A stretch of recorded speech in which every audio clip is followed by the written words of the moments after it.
যুগের মানুষ কি বেশি সুস্থ না অসুস্থ? কথা বলেন না, আওয়াজ তুলে বলেন না সবাই। এখনকার মানুষ বেশি তো রোগা, সুস্থ মানুষ পাওয়া খুবই মুশকিল।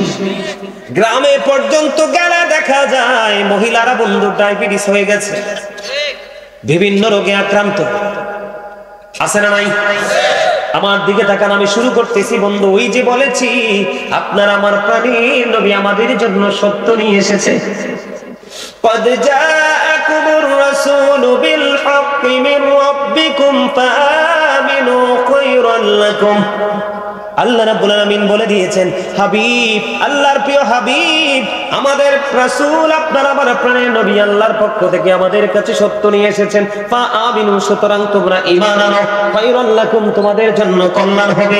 এই কল্যাণটা শুধু দুনিয়ায় নয়, এই কল্যাণটা বন্ধু আখিরাত পর্যন্ত চলে যাবে। জোরে জোরে বলুন না সুবহানাল্লাহ। আমি আপনাদেরকে আরেকটা কথা বলি, কদ জাআকুম মিনাল্লাহি নূরুন ওয়া কিতাবুম মুবিন। আল্লাহর হাবিব আল্লাহর পক্ষ থেকে বন্ধু সুস্পষ্ট নূর হিসাবে এসেছে, ওয়া কিতাবুম মুবিন, সুস্পষ্ট কিতাব হিসাবে এসেছে। জোরে জোরে বলুন সুবহানাল্লাহ। তাহলে এই আল্লাহর হাবিবের জবান মোবারকের কথা মানার দরকার আছে না নাই? আরো জোরে বলেন। আমার দিকে তাকান, যদি থাকে সেটা, তাহলে আপনাদেরকে বলবো, আমার আলোচনায় মূল আলোচনায় ঢুকতেছি, হৃদয় খুলে শুনতে থাকবেন বন্ধু। আমি আপনাদেরকে বলে দিতে চাই, এখানে দুইটা নিয়ামত আমি বলেছি, দুনিয়ার সুস্থতা এবং আখিরাতের সুস্থতা দুইটাই মিলবে। এখনকার যুগের মানুষ দেখবেন ম্যাক্সিমাম মানুষ বন্ধু, শহর গ্রাম সব জায়গায় ম্যাক্সিমাম মানুষ আপনারা দেখতে পাবেন তারা কি করে রাত্র 12টা 1টায় ঘুমায়। সকালে কোনো ফজর নামাজের খবর থাকে না, সকলে তারা ফজরের নামাজ বন্ধ তারা পড়ে না, তারা রাত্র 9 সকাল 9টা 10টায় ঘুম থেকে ওঠে। আছে না নাই? বন্ধুরে আমার নবী হাদিস শরীফের মধ্যে এসেছে, আমার রাসূল বলেছেন, তোমরা সুবহে সাদিকের পর থেকে সূর্যাস্ত পর্যন্ত আর ঘুমায়ো না। এই সময়টার মধ্যে বান্দার জন্য রিজিক বন্টন করা হয়, ওই সময় তোমরা রিজিকের জন্য অপেক্ষা করো। এখানে সবচেয়ে বড় বোঝার বিষয় হলো সুস্থতার জন্য যে জিনিসটা বেশি প্রয়োজন। বন্ধুরে আমার, আল্লাহর হাবিব তিনি বলে দিয়েছেন, মা খাতুনি জান্নাত ফাতেমা তিনি বলতেছেন, আমার নবী আমার বাবা আমার কাছে সকালবেলা চলে আসলেন, এসে বললেন, মা গো উঠে যান, সকালবেলা ঘুমানো যাবে না। ইয়া রাসূলুল্লাহ, বাবা গো কেন ঘুমানো যাবে না? আমার নবীজি বললেন, সকালে সুবহে সাদিক থেকে সূর্য উদয় হওয়া পর্যন্ত আল্লাহ রাব্বুল আলামিন বান্দার জন্য রিজিক বন্টন করে। তোমরা এই রিজিকের জন্য তোমরা কি করো? অপেক্ষা করো। সুবহানাল্লাহ বলেন না? এর মধ্যে সুস্থ থাকা, এটা হলো বন্ধু এক ধরনের নিয়ামত, আখিরাতের ফুজি, ফজরের নামাজটা। কারণ ফজরের নামাজটা পড়ার পরে এরপরে বন্ধু আপনি ঘুমাইলেন না, সুবহে সাদিক থেকে সূর্য উদয় পর্যন্ত বসে থাকলেন। সূর্য উদয় হলো, মুসল্লায় বসে থাকলেন, মুসল্লায় বসে বসে আপনি তাসবিহ জপলেন, আপনি কোরআন তেলাওয়াত করলেন, জিকির করলেন, যেটা মন চায় বন্ধু সেটা আপনি করে দিলেন। করতে করতে সূর্য উঠে গেল, ওঠার পরে আপনি ইশরাকের নামাজটা পড়ে নিলেন। সুবহানাল্লাহ বলেন না? আর জোরে বলেন। ইশরাকের নামাজ যখন বন্ধু আপনি পড়ে নেবেন, আল্লাহর হাবিব সরকারে মদিনা তিনি বলে দিয়েছেন, তুমি যখন এই ইশরাকের নামাজ পড়বে, তোমার আমলনামায় একটা উমরা এবং একটা বড় হজের সওয়াব তোমার আমলনামায় দেওয়া হবে। এখানে দুনিয়ার নিয়ামতটা কোনটা? এই যে আপনি বললেন সকালে ঘুম থেকে ওঠা, নামাজ কিন্তু একটা শারীরিক ইবাদত। এর মধ্যে বড় নিয়ামত হলো বন্ধু সকালবেলা সর্বপ্রথম যখন সূর্যটা ওঠে, আপনি যখন ফজরের নামাজ পড়ে কিছু সময় যখন রোদ্রের তাপ আপনার গায়ে লাগাইতে পারেন, তখন এই সকালবেলা সকাল 5 টাইমে যখন সূর্য ওঠার সঙ্গে সঙ্গে যখন বন্ধু সূর্যের কিরণটা আপনার গায়ে লাগে, আপনার শরীরে কখনো ভিটামিন ডি এর কোনোদিন ঘাটতি হবে না। আর জোরে বলেন না সুবহানাল্লাহ। এইদিকে বন্ধু, এইদিকে কি হয়ে গেল? ফজর আদায় হয়ে গেল, ফজরের পর ইশরাক আদায় হয়ে গেল। এই দিক দিয়ে সকালবেলা বের হয়ে হেঁটে হেঁটে আপনি একটু কোথায় গেলেন? সূর্যের আলোতে গেলেন, ভিটামিন ডি আপনি সংগ্রহ করে নিয়ে আসলেন। আর হাতে আরেকটা হাদিস শরীফের মধ্যে এসেছে, আপনার আমার প্রাণের নবী জানিয়ে দিয়েছে, আপনি এশারের নামাজও পড়লেন জামাতে, ফজরের নামাজও পড়লেন জামাতে, পুরো গ্যাপ সময়টা আপনার ইবাদতের মধ্যে ঢুকে গেল। লাভ কি দুই জাহানের হইল কিনা? দুই জাহানের লাভ হইল কিনা? আপনি ফজর বেলায় বন্ধ উঠলেন, এখানে আমি সুস্থ থাকার জন্য আপনাদেরকে আরেকটা মেডিসিন দিতে চাই। সেই মেডিসিনটা হলো কি বন্ধু? মেসওয়াক। দুর্গন্ধের কারণে কিন্তু মানুষ কি হয়ে যায়? অসুস্থ হয়ে যায়, হয় কি হয় না? আপনি দেখবেন আমাদের মধ্যে এখনকার মানুষ, ম্যাক্সিমাম মানুষের মুখ থেকে গন্ধ বের হয়, মুখের দিকে মুখটা রেখে বন্ধু কথা বলতে পারে না, পারেনি, কথা বলতে পারে না, কথা বলার সুযোগ থাকে না,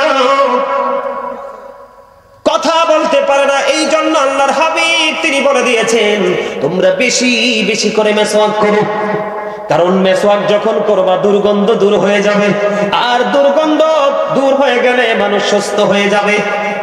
এটা সুস্থ থাকার আরেকটা অপশন হলো বন্ধু এটা। আল্লাহর হাবিব আরো বলেছেন, আমার উম্মতের জন্য কষ্ট হবে, আমার উম্মতের জন্য যদি কষ্ট না হতো আমি প্রত্যেকটা নামাজের পূর্বে বলতাম তোমরা মেসওয়াক করে নামাজে দাঁড়াও। সুবহানাল্লাহ। একদিকে মুখের দুর্গন্ধ হলো, কি হলো? একদিকে মুখের দুর্গন্ধ দূর হয়ে গেল, আরেকদিকে মেসওয়াক করে নবীর নির্দেশ মান্য হয়ে গেল। লাভ আছে নাই? একটা একটা করে মনে রাখবেন, সুস্থ থাকতে হলে বন্ধু ফজরের সময় উঠতে হবে। আপনি যদি মনে করেন না হুজুর আমি ফজরের সময় উঠবো না, তার আগে উঠবো, সুবহে সাদেকের আগে, সুবহে কাযিবের সময় আমি উঠবো, তাহলে আপনার জন্য আরো বেশি পজিটিভ নিয়ামত যুক্ত হয়ে যাবে কাল হাসরের ময়দানে। বন্ধু আল্লাহ রাব্বুল আলামিন আহ্বানকারী আহ্বান করতে থাকবে, আহ্বানকারী আহ্বান করতে থাকবে, যে যারা ওই যে গভীর রজনীতে নামাজ পড়েছো তোমরা দাঁড়াও। অল্প কিছু মানুষ দাঁড়াবে, গভীর রজনীর নামাজ হলো তাহাজ্জুদের নামাজ। হাদিস শরীফের মধ্যে এসেছে, অল্প কিছু মানুষ যখন দাঁড়াবে তখন আহ্বানকারী আহ্বান করতে থাকবে, ওই যারা দাঁড়াবে তারা সংখ্যায় খুবই কম হবে। আল্লাহ রাব্বুল আলামিন তাদেরকে অর্ডার করবে তোমরা জান্নাতে চলে যাও। তবে মজার বিষয় হলো তাদের অর্ডার হবে বিনা হিসাবে, তারা জান্নাতি হয়ে যাবে। আল্লাহর হাবিব বলে দিয়েছেন তারা বিনা হিসাবে জান্নাতে চলে যাবে। আর যারা দাঁড়াইতে পারেনি, বন্ধু হাত তুলতে পারেনি, তারা হিসাবের জন্য প্রস্তুতি নিবে। আমি আপনাদেরকে বলি, হযরতে দাউদ আলাইহিস সালাম, হযরতে সুলাইমান আলাইহিস সালামের বাবা, আল্লাহর কাছে সবচেয়ে বেশি প্রিয় নামাজ, সবচেয়ে বেশি প্রিয় নামাজ হলো আল্লাহ রাব্বুল আলামিনের কাছে দাউদ আলাইহিস সালামের নামাজ। কারণ তিনি রাত্র 1/6 সময় তিনি ঘুমাতেন। জোরে জোরে বলুন আল্লাহু আকবার। বন্ধুরে আমার, এবার আমার দিকে তাকান। আমাদের রোগ হওয়ার আরেকটা কারণ হলো, এখানে দুইটা মেসেজ আপনারা পেয়ে যাবেন বন্ধু। এর মধ্যে একটা হলো খাবার। এখন বর্তমানে যে দেশটার নাম হলো ইরান, এটার একটা সময় নাম ছিল বন্ধু পারস্য। পারস্য থেকে একজন চিকিৎসক আসলেন আমাদের আরবে। পারস্য থেকে একজন চিকিৎসক আসলেন, 2 বছর পর্যন্ত আরবে দেশে কাটাইলেন। 2 বছর কাটানোর পরে তিনি আরবে কোনো অসুস্থ রোগী পাননি। অসুস্থ রোগী না পাওয়ার কারণে 2 বছর শেষে তিনি প্রাণের নবীর কাছে চলে গেলেন।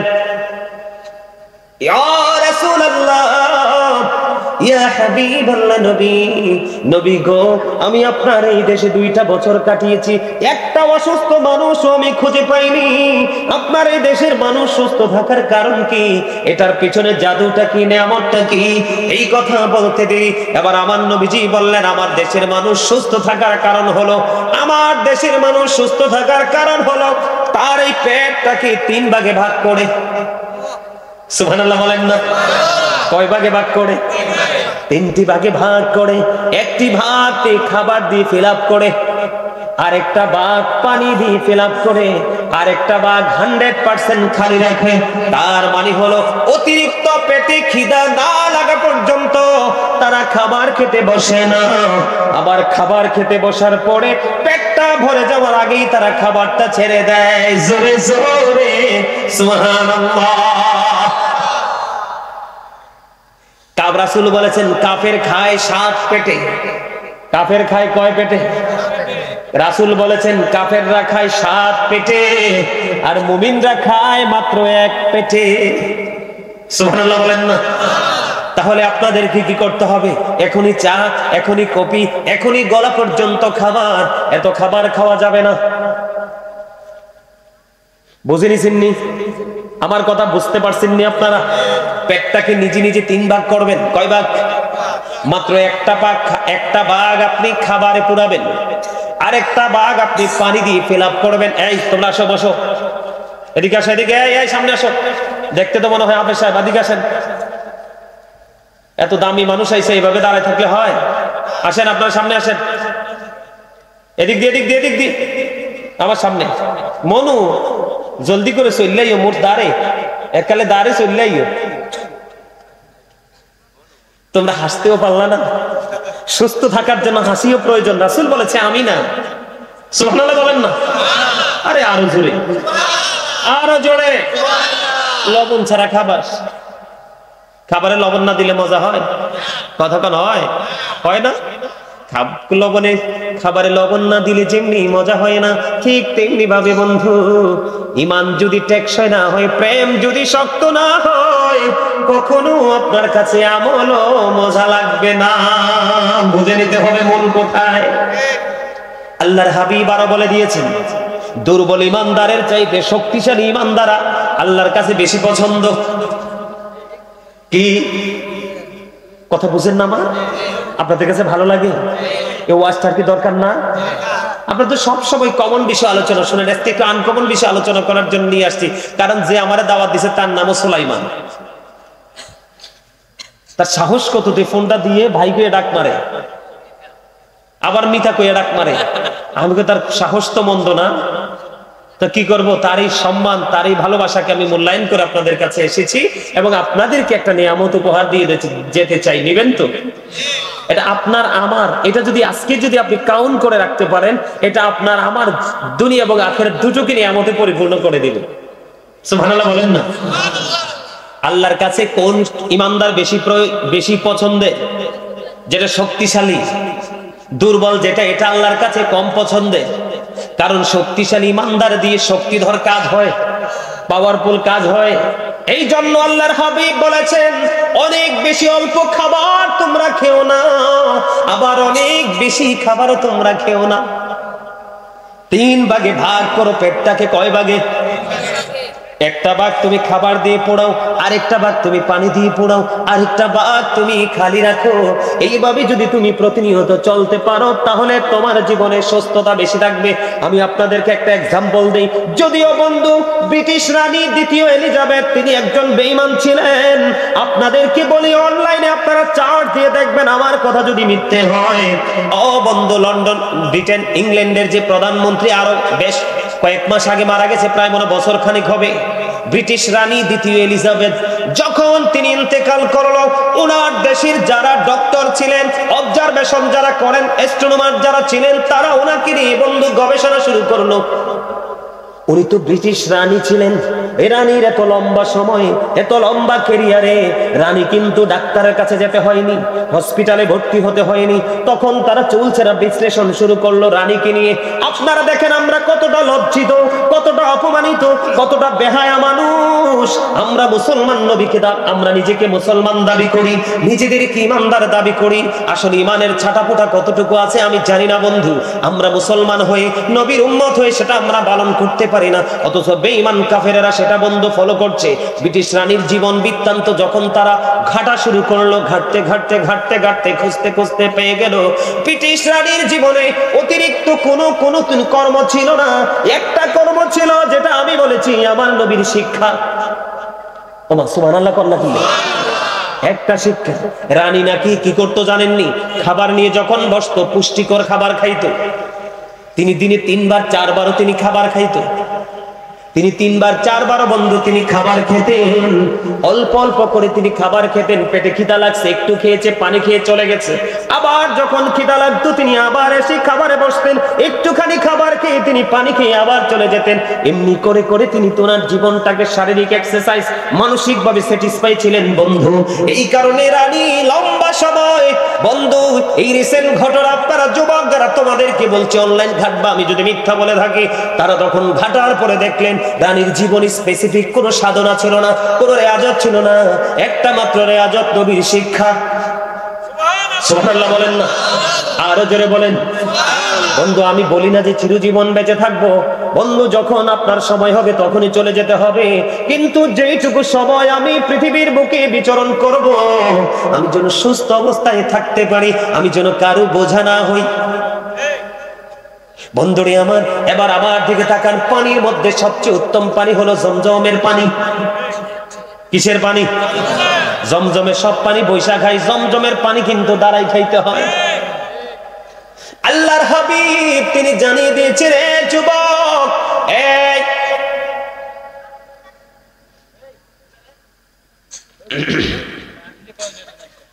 না যাইবো যাইবো কোরআন যাইবো, আমি দুটোটারে চিন্তা রাখছি।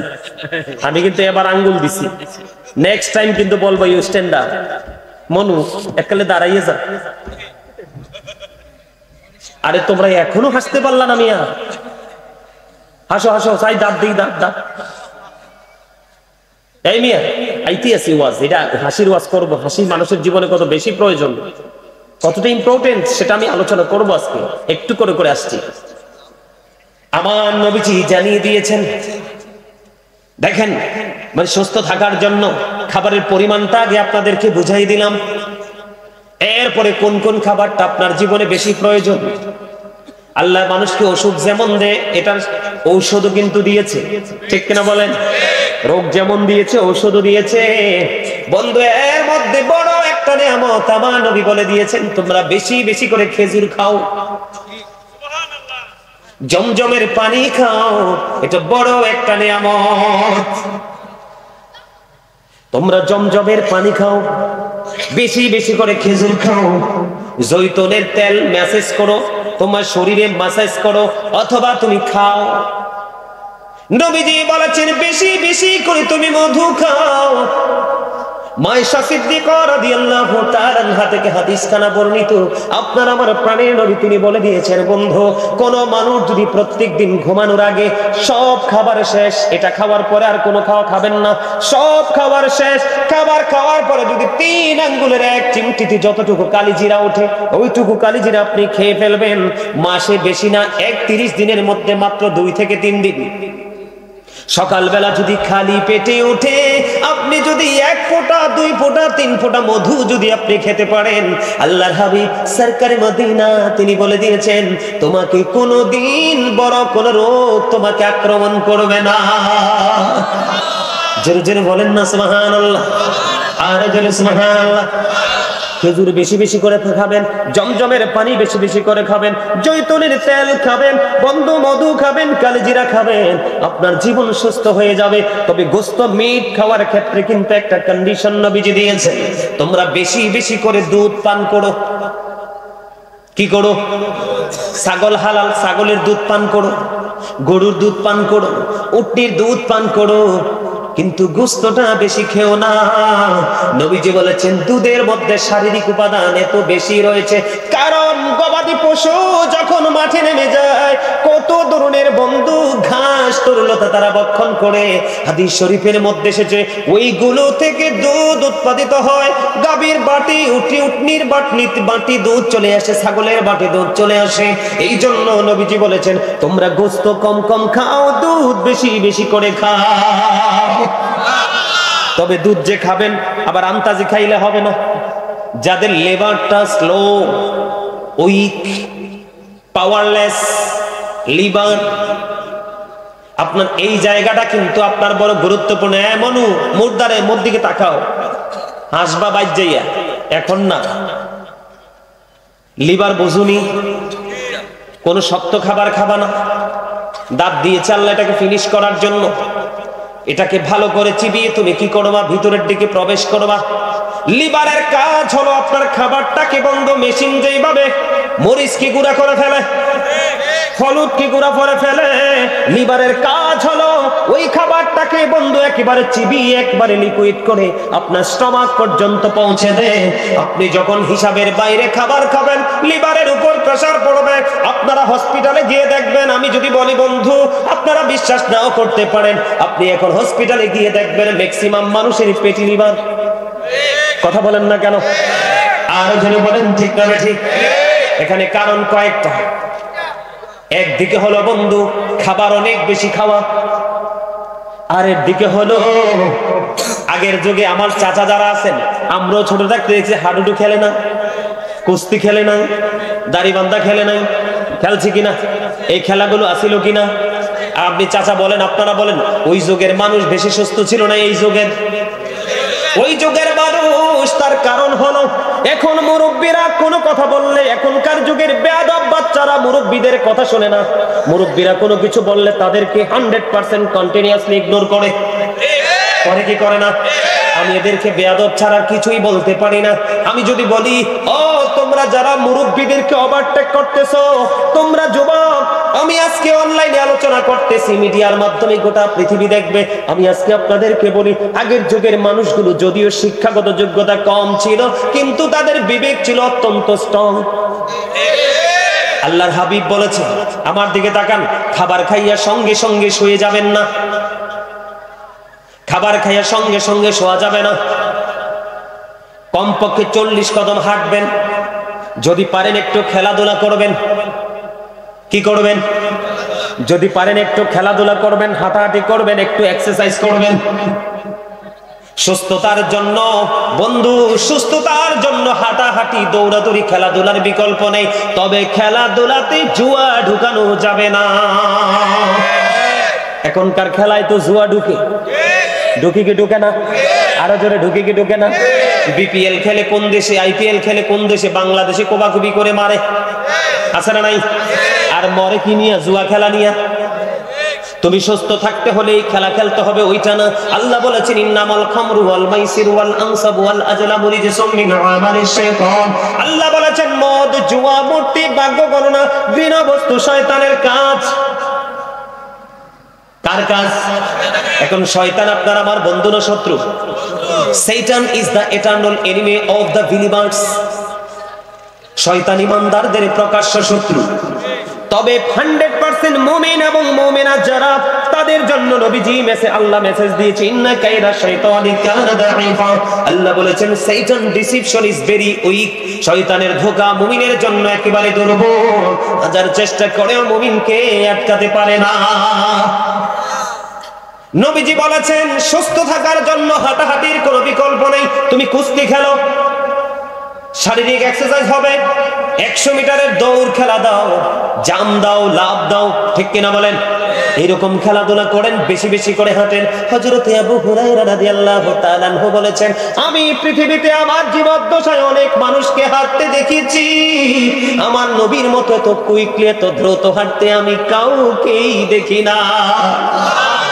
নবীজি আপনাকে আমাকে ট্রেনিং করাচ্ছে। কি করছে? ট্রেনিং করাচ্ছে। খাবার খাওয়ার পরে শোয়া যাবে না, আন্তাজে খাবার খাওয়া যাবে না, বেশি বেশি করে গোশত খাওয়া যাবে না। অভ্যাস যদি করতে পারেন, বেশি বেশি করে দুধ খাবেন, তবে পাতলা করে, ঘন না। কালো জিরা কিভাবে খাবেন মনে থাকবে তো? কথা বলে না? রাতে ঘুমানোর সময়, শোয়ার সময়, আর সকালবেলা খালি পেটে মধু। এখনকার বাজারে যে বন্ধু মধু বেচে, কৃত্রিম পদ্ধতিতে মধু তৈরি করে, এই মধু নয়। ওই মধুটা হতে হবে বাসা থেকে ভাঙা মধু। কারণ ওই মৌমাছি যখন, আপনারা গুনগুন শব্দ শোনেন কিনা? মৌমাছি যে যায় গুনগুন শব্দ, এটা মূলত গুনগুন শব্দ নয়, এটা হলো নবীর প্রেমের দুরূদ। নবীর দুরূদ পড়তে পড়তে মৌমাছি মধু আহরণ করে মৌচাকে জমা করে। এই কারণে ওই মধুর পাওয়ার এত বেশি। যদি মাসে 3 দিন, কমপক্ষে কয় দিন? 1 মাসের মধ্যে 3 দিন যদি তুমি সকালবেলা খালি পেটে 1-2 ফোঁটা মধু তুমি খাইতে পারো, আল্লাহর হাবিব বলেছে, তোমার বড় ধরনের কোনো রোগ হবে না। তাহলে এই শিক্ষাটা আমাদের দরকার আছে না নাই? আপনারা কি বিরক্ত হন? আরো জোরে বলেন। যদি বিরক্ত হন থেমে যাব। দরকার আছে না? এটা আসেনি? এবার আমার দিকে তাকান বন্ধু, এদিকে তাকান। আপনারা যারা এখানে বুঝের মানুষ আছেন, মানে যার আলোচনা শোনার খুবই আগ্রহ আছে, আপনারা এখান থেকে ওই দুইজন একটু কষ্ট করে কর্নারে গিয়ে বসেন, বাচ্চাগুলোকে দুই দিকে দিয়ে। না না, বার করার দরকার নাই, বের করার দরকার নাই, এটা একটা মানে অসুন্দর হবে। ওদেরও তো জানার দরকার আছে, ওরা তো বোঝে না, ছোট মানুষ। আপনারা ওদের মাঝখানে যে কোনো একজন বুঝের মানুষ বসেন, তাইলেই আপনার বাচ্চাদের কথাবার্তা কি হয়ে যাবে। হ্যাঁ হ্যাঁ, কথা বললেন, আমার দিকে তাকান। এই যে ওরা দায়িত্ব নিয়েছে, এদিকে তাকান। আমার আলোচনা না হয় শেষ করতে পারবো না তো। এই আমার দিকে তাকান, আমি কি বলতে চাই। বন্ধু, খাবারের ক্ষেত্রে এই আপনাকে প্রক্রিয়াটা অবলম্বন করতে হবে। সুস্থ থাকার জন্য আপনাকে আরেকটা কাজ করতে হবে। সেই কাজটা হলো, এদিকে তাকান, এই আমার দিকে তাকান। মানুষ অসুস্থ হয় কেন? এদিকে তাকান। চা খাওয়ার সময় পানিতে ফু দেন না, কথা কয় না। আবার গরম ভাত দিলে ফু দেন না। আবার খাবার খাওয়ার সময় প্লেটটা কাছে নিলে নাকের নিঃশ্বাস আসে কি আসে না? এই সমস্ত ফু, নাকের নিঃশ্বাস সুস্থ থাকতে হলে এর সাইডটা না পাঁচটা এক লগে বসে, যে কি কথা মনে আসে আমি বুঝি না। চিকনটা বেশি কথা কয়। এই চিকন আলী, তোমার কি সমস্যা আমারে বলো। এই মেয়ে, আপনি দাঁড়াইছেন কেন? এটা আমার পার্সোনাল ম্যাটার। আর কথা বললো না ভাই, প্লিজ কথা বললো না। আমি তো আলোচনা তোমাদের জন্য করছি, এগুলো তো আমি জানি। আমি তোমাদেরকে বলার দরকার আছে? আমি তো তোমাদেরকে বলার জন্য এখানে এসেছি, কারণ আল্লাহ রাব্বুল আলামিন আমাকে একটা দায়িত্ব দিয়েছে। কি দিয়েছে? আল্লাহ বলেছেন, ইয়া আইয়ুহাল্লাযীনা আমানু কু আনফুসাকুম ওয়া আহলিকুম নার। আল্লাহ বলেছেন, O believers, save yourself and your families from the fire. Allah বলেছে, ইমানদারকে তুমি জাহান্নাম থেকে বাঁচো এবং তোমার পরিবারকেও বাঁচো। এখন তোমাদের কি বাঁচার দরকার আছে না? এখানে তো দুই ধরনের মেসেজ, দুইটাই পজিটিভ, একটাও কিন্তু নেগেটিভ না। সত্যি ভালো লাগে আপনাদের কাছে? আপনারা যদি ভালো না লাগে না বলেন, আমি এখনই ছেড়ে দিব। আমি মনে করি এটা এই প্রজন্মের মানুষের জন্য বেশি প্রয়োজন। খাবার দিকে তাকান, আমার দিকে ফলো করেন। নাকের নিঃশ্বাস খাবারে পড়া যাবে না, ইচ্ছে করে ফু দেওয়া যাবে না।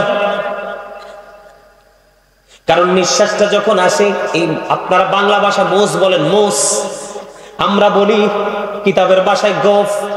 কি আজকে আমি আপনাদেরকে বলি, বন্ধু, আল্লাহর হাবিব বলেছে, তোমরা দাড়িকে ছেড়ে দাও, এটাকে ফিনিশ করে দাও। আমরা এটাকে ফিনিশ করি, এটাকে দাঁড় করাই, ঠিক কিনা বলেন? আমরা অসুস্থ হব না তো কে হবে? আল্লাহর হাবিব বলেছেন, আমার দিকে তাকান, লজ্জা নয়। আপনার শরীরের যে গোপন অঙ্গের যে পশমগুলো, আল্লাহর হাবিব বলেছে, তোমরা সুস্থ থাকতে হলে এগুলো ক্লিয়ার করতে হবে, পরিষ্কার করে ফেলতে হবে। এর মধ্যে মানুষের অন্যতম হলো এই গোঁফ। এটা কখনোই বড় রাখা যাবে না। এটা তোমরা কেচি দিয়ে সুন্দর করে একেবারে ঠোঁটের সাথে মিশিয়ে রাখো। রাসূল বলেছেন, কারণ এখান থেকে রোগ সৃষ্টি হয়। আর ফুয়ের কথা যে বললাম, নিঃশ্বাসের কথা বললাম, সকল রোগের, মানুষের সকল রোগের কেন্দ্রবিন্দু হলো স্টমাক, পাকস্থলী।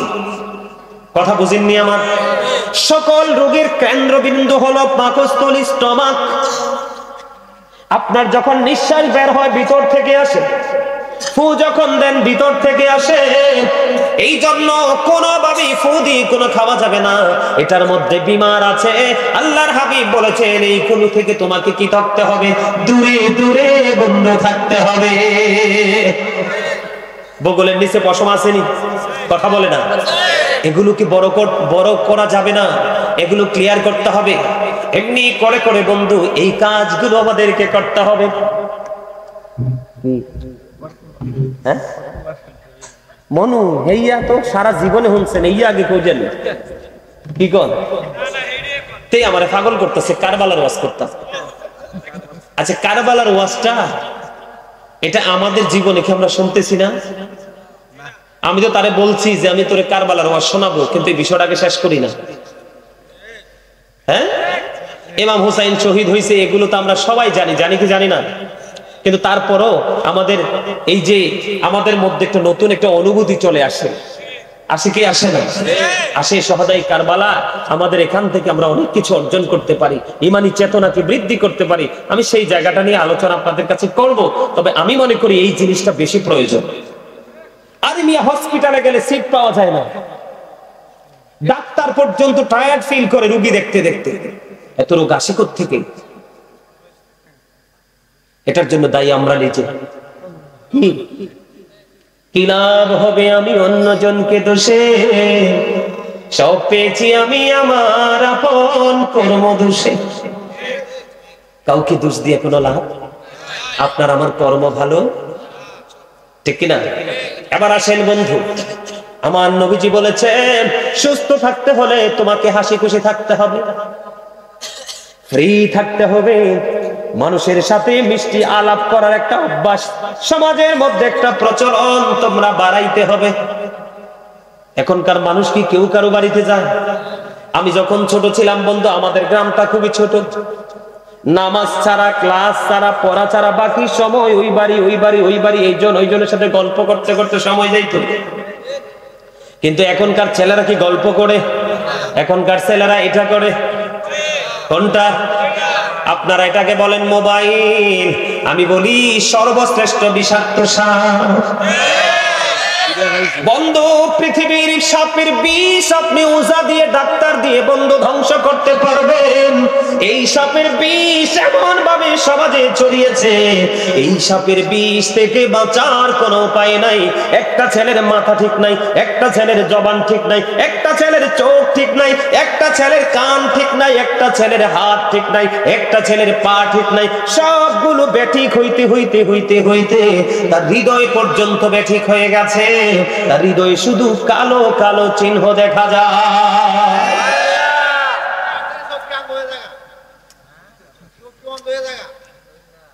এই যে চাচা যে কথা বলছে, হাসি দিয়ে উড়াইবার মতো না, কিন্তু আপনারা দেখবেন এখনো আমি যদি চশমাটা সত্যিকার অর্থে বলি, আল্লাহি বন্ধু, আমি সত্যি করতে যদি বলি, আমি কিন্তু আগে ওয়াজে চশমা পড়তাম না। এখন আমি চশমা পরি, আমার কিছু ভক্ত আছে তারা মানতে নারাজ। হুজুর চশমাটা না দিলে সুন্দর দেখায় না, আরো বেশি সুন্দর লাগে। আসলে বন্ধু, চোখে কোনো সমস্যা নেই, আমাদের বয়স কিন্তু কম হয়নি, চুলদারি গুলো পাইকা গেছে, এখনো চোখের পাওয়ার কিন্তু যথেষ্ট আছে। ওই পর্যন্ত সব বলতে পারবো বন্ধু কি হচ্ছে না হচ্ছে। কিন্তু দুঃখজনক হলেও সত্য, আপনার আমার ভাই, বাবা, ভাতিজা, সন্তান ছোট্ট ছোট্ট চোখ কানা। কথা বলেন না কেন? একটা মাত্র কারণ, সেইটা হলো এইটা, চাইয়া থাকতে আছে এই পাওয়ার কি গিলে খায়।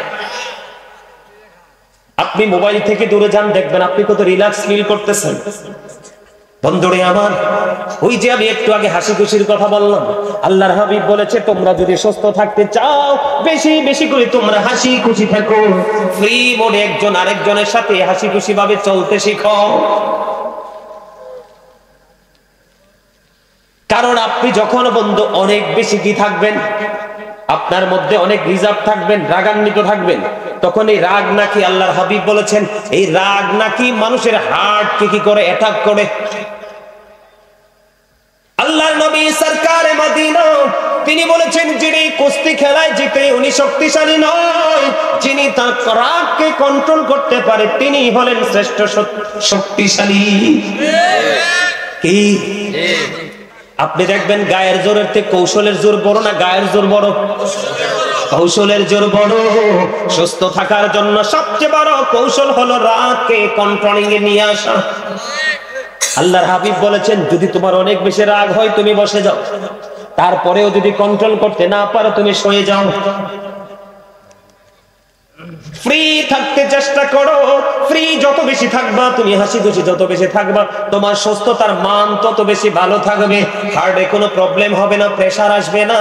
আল্লাহর হাবিব তিনি জানিয়ে দিয়েছেন বন্ধু এইভাবে তোমরা জীবন যাপন করো, হিংসা থেকে, আত্মগরিমা থেকে, অহংকার থেকে, একদম রিজার্ভ মোড থেকে তোমরা বের হয়ে আসো, হাসি খুশি থাকো। দেখবেন হাসি খুশি যেই মানুষ থাকে তার সবকিছু ভালো।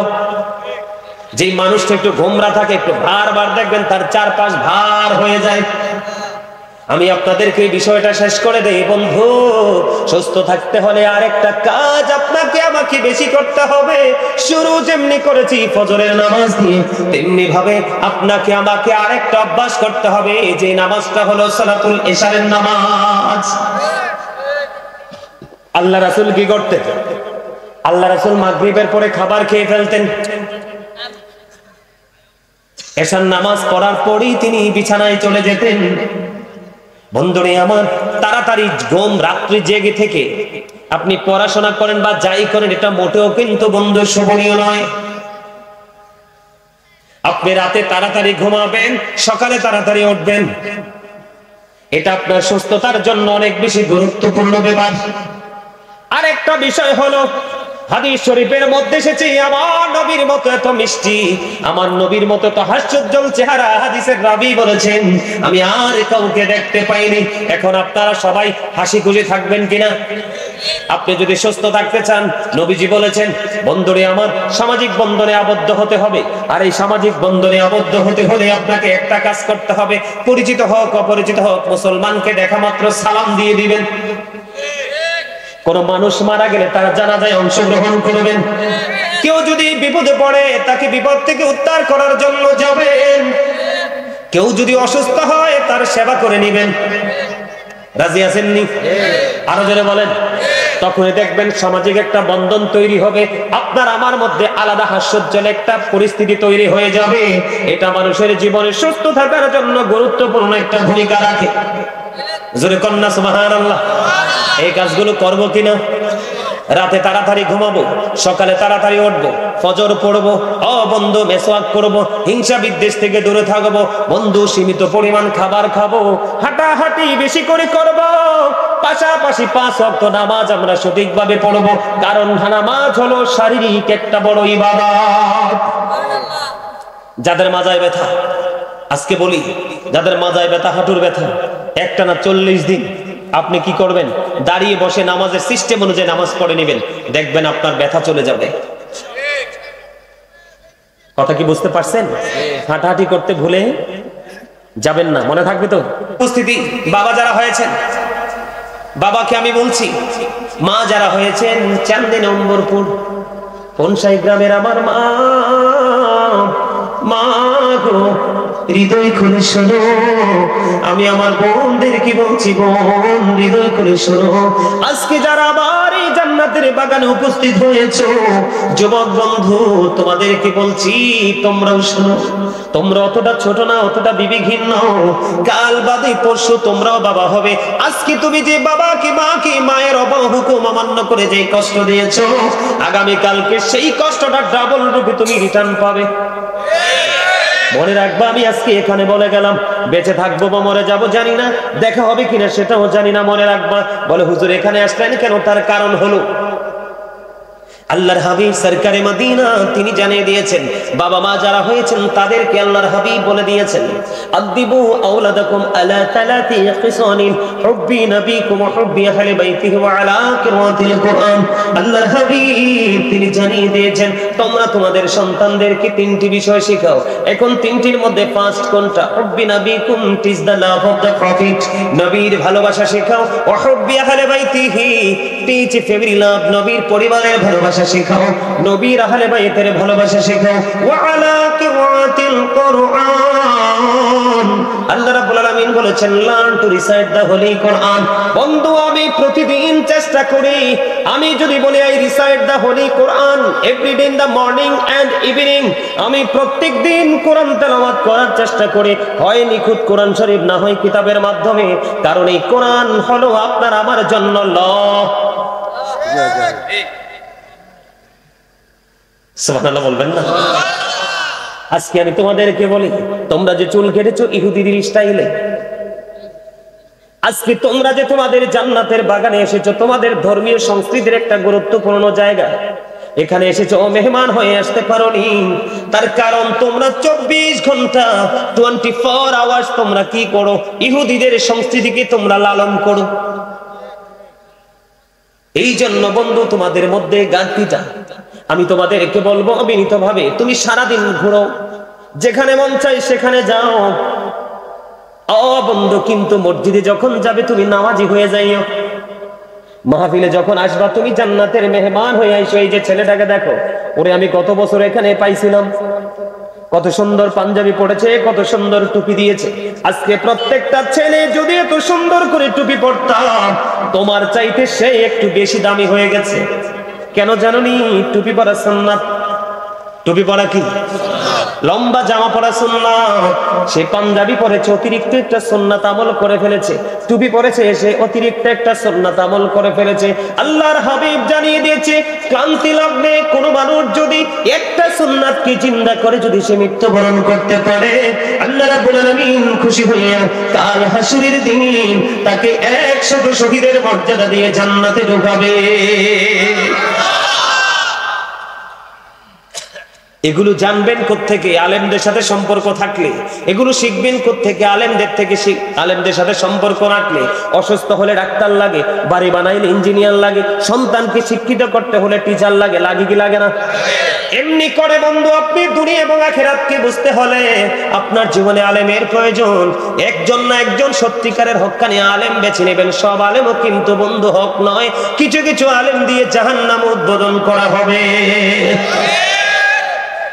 আমাদের মতো দাড়িওয়ালা, টুপিওয়ালা, পাগড়িওয়ালা দেখলেই মনে করেন না যে উনি জান্নাতি। নন, উনি জান্নাতি নয়। আল্লাহর হাবিব বলে দিয়েছে, সব আলেমের কথা বিশ্বাস করা যাবে না। পৃথিবী নবী অনেক আলেম তোমাদের মাঝে প্রকাশিত হবে। মনে রাখবা, পৃথিবীর বুকে যে মেতর এবং মুসি দুইটা জাত, এগুলোকে কেউ বেশি ভালোবাসে না। আল্লাহর হাবিব বলে দিয়েছেন, ওই মেতর এবং মুচি ওইগুলোর চাইতেও নিকৃষ্ট হবে পৃথিবীতে আলেমরা কিয়ামতের আগে। কারণ তারা নিজের স্বার্থের জন্য, সুবিধার জন্য মন গড়া কথা বলে বলে মানুষকে ধ্বংসের দিকে নিয়ে যাবে। আজকে বাংলাদেশের মধ্যে দেখেন বন্ধু, ফতুয়ার শেষ নাই। একজন দেয় ঠিক ফতুয়া, আর বাকি 72 জন দেয় রং ফতুয়া। আমার কথা নয়, রাসূল বলেছেন। কে বলেছেন? আরো জোরে বলেন। বন্ধুরি আমার, এই জন্য আমি আপনাদেরকে বলি, আমার নবীকে ভালোবাসতে হবে। সাহাবীর নামটা আমার মনে নাই বন্ধু, এই মুহূর্তে মনে নাই, কিন্তু মনে ছিল। একজন সাহাবী, তিনি খেজুর বাগানে কাজ করতেছেন। কাজ করা অবস্থায় বন্ধু, নবীকে চেনার জন্য বলছি, কাজ করা অবস্থায় ওনাকে একজন এসে খবর জানিয়ে দিলেন, সম্ভবত ওনার সন্তান। এসে ডেকে ডেকে বললেন, নবী মুহাম্মদ পৃথিবী থেকে বিদায় হয়ে গেছে। আল্লাহর হাবিব পৃথিবী থেকে বিদায় হয়ে গেছে গো। এই কথাটা যখন শুনলেন, তিনি খেজুর বাগানে কাজ করতেছেন, যখন শুনলো প্রাণে নবী এই পৃথিবী থেকে বন্ধু চিরদিনের জন্য বিদায় হয়ে গেছে, তখন ওই সাহাবী মনে মনে চিন্তা করলো, আল্লাহ রাব্বুল আলামিনকে ডাক দিয়ে বললেন, আল্লাহ গো, আমার সরকার মদিনা উম্মতের কান্ডারি নবী কামলেওয়ালা পৃথিবী থেকে চলে গেছে। যেই নবীকে আমি এই চক্ষু দিয়ে জীবনে আর দেখতে পাবো না, আমি আমার এই চোখের আলো থাকুক সেটা আমি চাই না। তুমি সঙ্গে সঙ্গে আমাকে অন্ধ করে দাও। আমি এই চোখ দিয়ে যদি আমার প্রাণের নবীকে দেখতে না পারি গো, আমি এই চোখ দিয়ে পৃথিবীর কোনো কিছু দেখতে চাই না। বন্ধু, ওই সাহাবীর সিনায় আমার নবীর এত বেশি গভীর প্রেম ছিল, সঙ্গে সঙ্গে তার চক্ষুগুলো অন্ধ হয়ে গেল, আর পৃথিবীর কোনো কিছু সে দেখতে পায় না। এরকম দোয়া কেউ করেনি, কিন্তু নবী চলে গেছে, নবীর বিরহ সে মানতে পারছে না, চোখ অন্ধ হয়ে যাওয়ার জন্য বলছে, তার চোখ অন্ধ হয়ে গেল। আমি আপনাদেরকে প্রেমটা বোঝানোর জন্য বলেছি বন্ধু।